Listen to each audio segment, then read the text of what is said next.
Hey guys, welcome back to the channel. So today I'm going to show you guys how to make shit hit the fan knuckles. So what we got going on here is we got propane. We got a propane burner over here. And we got a lead pourer with some lead in it. We got an old skillet with some lead. What I'm pouring is these silicone molds for epoxy. Except as a survival guy, I knew that you could boil water in a water bottle because as the flame hits the bottle, it sucks the heat away from the plastic. So I thought, hey, would that work with the mold?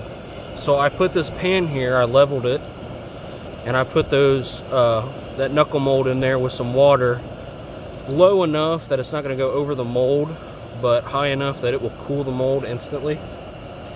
So we're going to pour it, and I'll show you guys. This is how the first one did,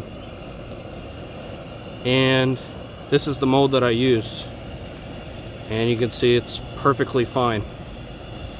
So let's go ahead and pour this one.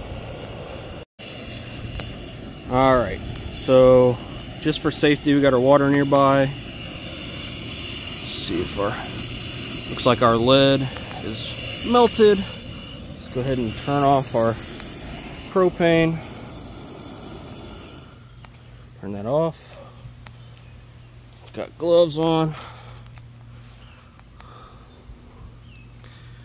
Very, very, very carefully.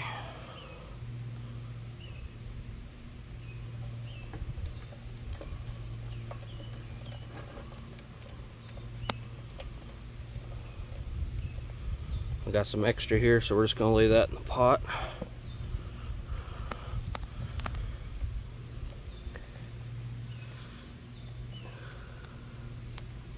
It's bubbling because it's meeting all that cold water up against the mold.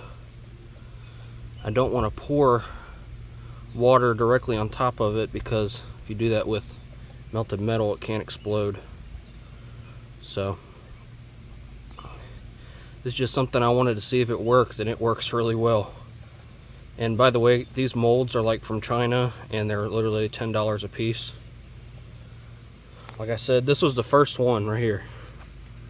You can see we had some problems, a little bit of an overpour, and it wasn't super level. So I made sure that it was level this time, both this way and this way. Just a block of wood with some wood wedges there. You can hear it hissing still.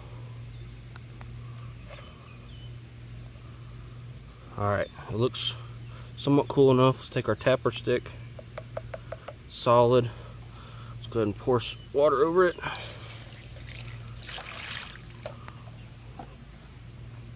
Let that sit down, let that mold and metal come down to temperature. This is not heat safe silicone either. Like I said, this is for an epoxy mold, and I'm just thinking outside the box here, and it's paying off.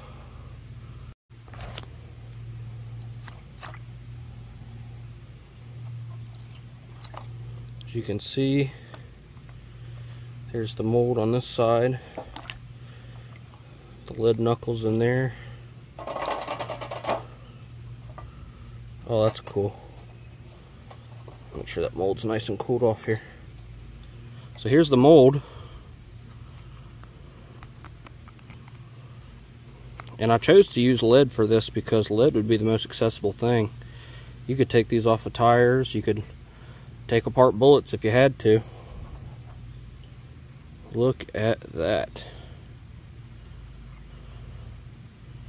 There's not even like any cleanup work. You could really just use that as it is. It has some really cool bubble designs in there. It's pretty sick.